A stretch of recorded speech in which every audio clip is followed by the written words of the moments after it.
Assalamualaikum warahmatullahi wabarakatuh. Halo anak-anak, apa kabar hari ini?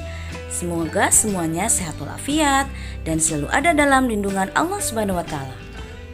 Anak-anak, sekarang kita masuk di pelajaran 7 dengan tema menerima kodo dan kodar. Dan langsung saja kita ke subtema yang pertama, yaitu memahami makna kodo dan kodar. Anak-anak, amatilah gambar berikut ini. Gambar 7.2 ada bayi laki-laki dan bayi perempuan dalam box. Dan gambar 7.3 matahari bersinar di ufuk timur. Kedua gambar ini merupakan contoh dari kodo. Selanjutnya pada gambar 7.4 ada seorang anak yang sedang mengikuti lomba qiraah Al-Quran. Dan pada gambar 7.5 ada sekelompok anak yang menjadi juara sepak bola. Kedua gambar ini merupakan contoh dari kodar. Memahami makna kodo dan kodar. Iman kepada kodo dan kodar merupakan rukun iman yang keenam. Sebagai seorang muslim, kita harus percaya adanya kodo dan kodar yang telah ditetapkan oleh Allah Subhanahu wa taala. Pengertian kodo. Kodo adalah keputusan atau ketetapan terhadap suatu ketentuan yang telah ditetapkan oleh Allah Subhanahu wa taala bagi makhluknya. Kodo dan kodar tidak dapat diubah dan tidak dapat ditunda atau dimundurkan. Dalam surat Al-Hadid ayat 22, Allah Subhanahu wa taala menjelaskan sebagai berikut. A'udzu billahi minasy syaithanir rajim. Ma asaba min musibatin fil ardi wala fi anfusikum illa fi kitabim min qabli an nabra'a inna dzalika 'ala Allahi yasir. Shadaqallahul azim. Artinya, setiap bencana yang menimpa di bumi dan yang menimpa dirimu sendiri, semuanya telah tertulis dalam kitab Lauh Mahfuz sebelum kami mewujudkannya. Sungguh yang demikian itu mudah bagi Allah. Jadi, bencana apapun yang terjadi di atas bumi ini, tidak ada yang tahu. Begitu juga kita, tidak tahu kapan meninggal dunia atau kapan dunia ini kiamat. Contoh-contoh kodo. Sesuatu kejadian yang tidak dapat diubah atau tidak dapat ditunda merupakan contoh kodo. Contoh-contoh kodo antara lain sebagai berikut. 1. Matahari terbit dari timur dan tenggelam di barat. 2. Kematian yang pasti datang. 3. Bumi serta planet-planet lainnya berputar sesuai porosnya. Hikmah beriman kepada kodo. Seseorang yang beriman kepada kodo akan bersikap dan berperilaku antara lain sebagai berikut. 1. Datang ke sekolah atau kegiatan lainnya tepat waktu. 2. Memanfaatkan waktu untuk belajar dan hal lain yang positif. 3. Menerima berapapun uang jajan yang diberikan orang tua.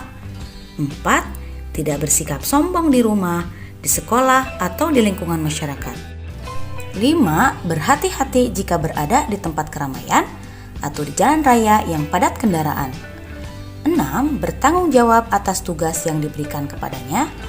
7. Santun dan rendah hati dalam bersikap dimanapun ia berada. Pengertian kodar. Kodar atau takdir adalah segala ketentuan Allah Subhanahu wa taala yang telah berlaku terhadap semua makhluknya. Namun, kodar dapat diubah dengan usaha manusia atau ikhtiar. Ikhtiar artinya usaha manusia untuk memenuhi kebutuhan dalam hidupnya. Sesuatu itu terjadi atau tidak terjadi pasti ada sebabnya. Kita bekerja keras sehingga berhasil dan sukses. Keberhasilan usaha bergantung pada gigih atau tidaknya usaha kita. Untuk mencapai keberhasilan diperlukan kehati-hatian pada banyak faktor. Misalnya, Allah Subhanahu wa Ta'ala memberikan modal kecerdasan kepada kita. Hendaknya modal itu dimanfaatkan dengan sebaik-baiknya untuk kebaikan diri sendiri mengejar cita-cita. Kesuksesan tidak datang sendiri, tetapi diusahakan dengan sungguh-sungguh. Artinya, jika kita ingin menjadi anak yang pintar, harus ikhtiar atau belajar dengan giat. Seperti firman Allah dalam Quran surat Ar-Ra'd ayat 11. A'udzu billahi minasy syaithanir rajim. Innallaha la yughayyiru ma biqaumin hatta yughayyiru ma bi anfusihim. Shadaqallahul azim. Artinya, sesungguhnya Allah tidak akan mengubah keadaan suatu kaum sebelum mereka mengubah keadaan diri mereka sendiri.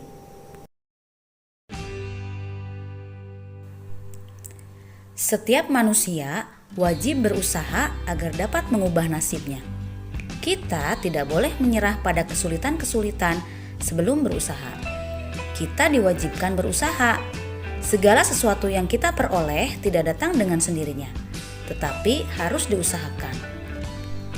Misalnya, kita melihat sahabat menjadi juara kelas, atau juara lomba matematika, atau juara membaca Al-Quran. Hal itu diperoleh dengan belajar keras, perjuangan, dan usaha yang sungguh-sungguh. Contoh-contoh qadar. 1. Menjadi pintar dan menjadi juara kelas karena belajar dan berdoa. 2. Menjadi juara lomba pidato atau juara lomba cerdas cermat karena gigih berlatih. 3. Menjadi anak yang disenangi dalam pergaulan karena ramah dan suka menyapa kepada siapa saja. 4. Menjadi anak yang pandai membaca Al-Quran dan menjadi qori atau qori'ah terbaik di sekolah atau sampai ke tingkat provinsi harus usaha yang gigih. Hikmah beriman kepada qadar. Setelah memahami makna dan tahu contoh-contoh qadar, kita bertambah yakin tentang karunia yang diberikan Allah Subhanahu wa Ta'ala. Seseorang yang beriman kepada qadar akan bersikap dan berperilaku antara lain sebagai berikut. 1. Menyadari bahwa semua cita-cita yang diinginkan harus diusahakan. 2. Memiliki rasa percaya diri dalam menghadapi tugas, misalnya mengerjakan PR sendiri. 3. Giat dan disiplin dalam belajar, misalnya sebelum berangkat tidur harus belajar terlebih dahulu. Anak-anak, demikianlah video pembelajaran kali ini. Semoga anak-anakku sekalian selalu meyakini dan memahami makna dari kodo dan qadar. Kita akan berjumpa kembali di video pembelajaran selanjutnya. Terima kasih atas perhatiannya. Mohon maaf apabila ada kekurangan. Kita tutup pembelajaran kali ini dengan bersama-sama membaca doa. Subhanakallahumma wa bihamdika asyhadu an la ilaha illa anta astaghfiruka wa atubu ilaik.